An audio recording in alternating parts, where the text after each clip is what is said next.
Alright, well I didn't pause recording, I actually stopped recording. So, but anyway, you would pay attention to something like that. Let's go and take our, get our night's sleep here. Sweet dreams. And we'll eat 2 carrots. 43 potatoes with me also, so food's okay. Now, alright. Just gonna run back to the tree again to try to walk around here. That's right, they can't climb up here, so now we'll just get back to work on this and put in a. Again, it doesn't seem very exciting, but I don't want to leave this giant tree here. It's off in the distance for the villagers to see, and if they're not accustomed to having a giant tree on their horizon, well, then it might be bothersome to them.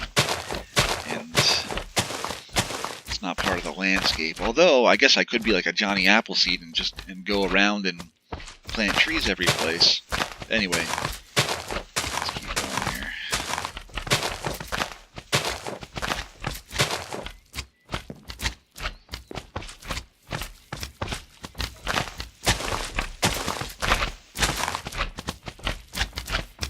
Wow, the wind here where I live is really, really blowing today. I also live on a lake, and so that helps to keep things windy also. So when you have a nice day, it's something like 60 degrees or 55 degrees, and it is sunny, and it is windy out there today. In northwestern Indiana where I live, it's kind of like Superflat. It's kind of like Superflat here, although around the lake there's actually some topography, some hills. But the wind can really put on a show here. It's pretty neat. It's a completely different wind. I came from southwestern Pennsylvania, where it's very hilly. But here, the wind is different because there aren't any hills. Stop it. It can really blow around here. Again, it's a whole different, it's the same latitude. The weather here compared to Pittsburgh, it's basically the same. But everything here is the same as Pittsburgh, except it's flat, that's right, and the roads are straight. Everything's the same. Instead of Super Walmart, there's Meyer. Everything's the same.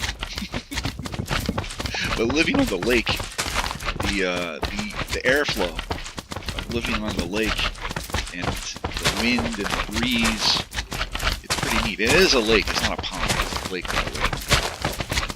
The question, right, when does a lake turn into a pond? Or when does a pond turn into a lake? When does a hill turn into a mountain? I was driving out west a long time ago, years and years ago, driving out west, and I started seeing some hills. And this was, I don't know where I was, Texas, Kansas, heading toward Colorado. You start seeing some hills.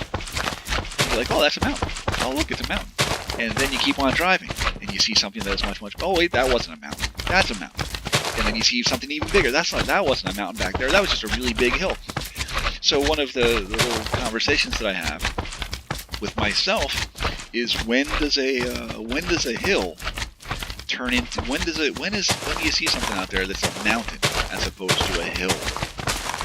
And again, in northwestern Indiana, there really aren't. There's actually, like I said about living on a lake, there are actually some hills here, but nothing like southwestern Pennsylvania.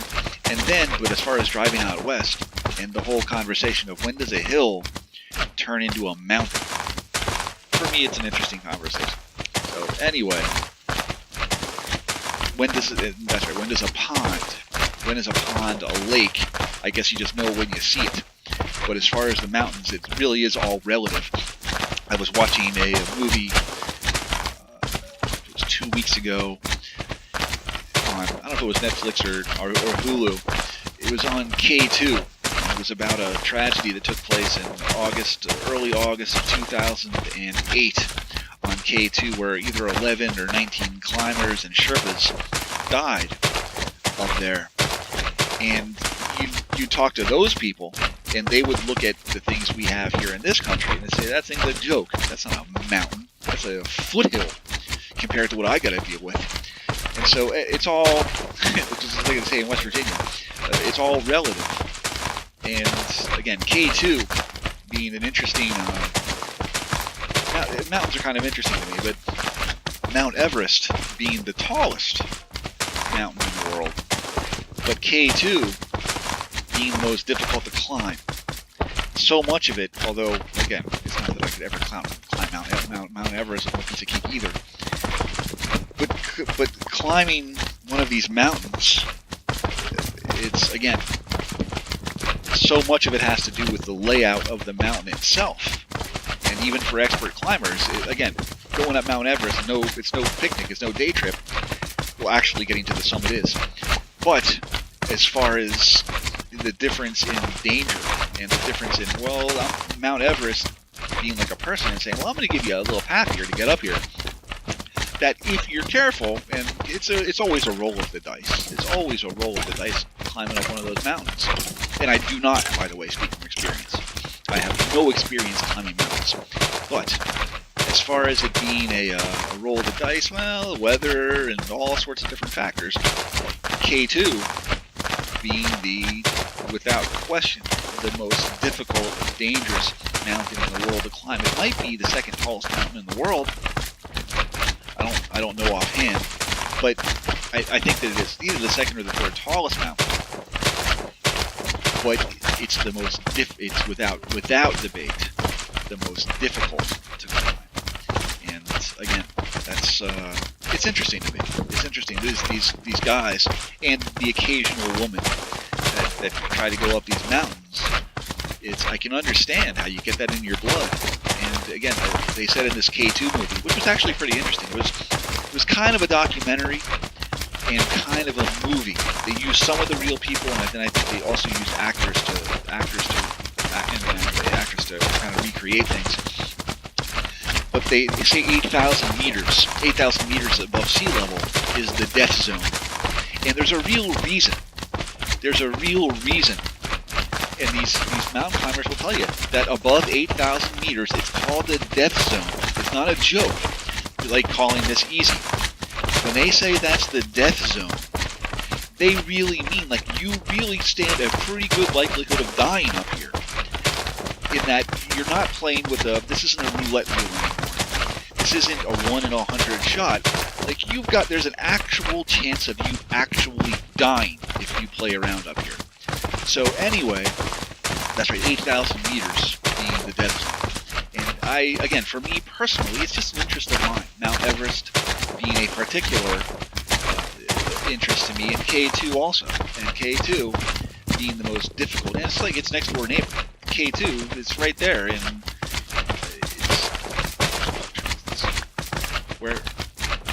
it's not Mongolia. It's not China either. It's right in that it begins with an N, I think, but I can't quite remember offhand right now. But that's exactly right. 8,000 meters, the best climbers in the world.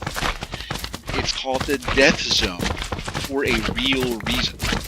You never, and again, it's not, you don't have a 50%, it's not flipping a coin that you're going to die. And it's not quite rolling the dice, literally rolling a 6-sided dice, but you actually could die if you go up there. And that's why people don't spend a lot of time when you get to the summit of Mount Everest. And again, getting up the mountain stuff. But in the K2, oh, look at that guy. But in on K2 also, getting down. You'd think getting down the mountains, I got up the mountain, getting down's no problem. Gravity isn't your friend up there either. Gravity wants to pull you down that mountain real fast.